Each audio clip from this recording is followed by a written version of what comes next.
நீ மனசை விட்டுட்ட மகளே, நீ மனசை விட்டுட்ட மகனே.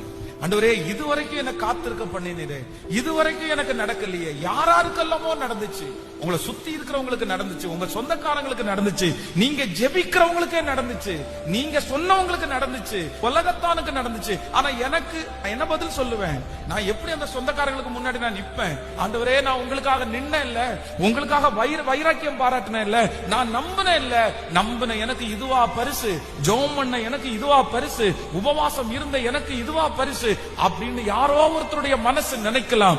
ஆனா கர்த்தர் இன்றைக்கு தெளிவாய் உங்களிடத்துல பேசுகிறார், திரும்ப சொல்லுகிறார், இல்ல, உன் மனசை விட்டுறாத, நீ விசுவாசம் உள்ளவனாய் இரு.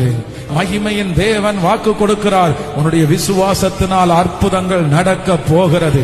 நம்பிக்கையை இழந்திராத, அந்த தடைகள் மாற போகிறது. மகளே, மகனே, அந்த விசுவாசத்தை இழந்திராதீங்க. நீ விசுவாசம் உள்ளவளாயிரு.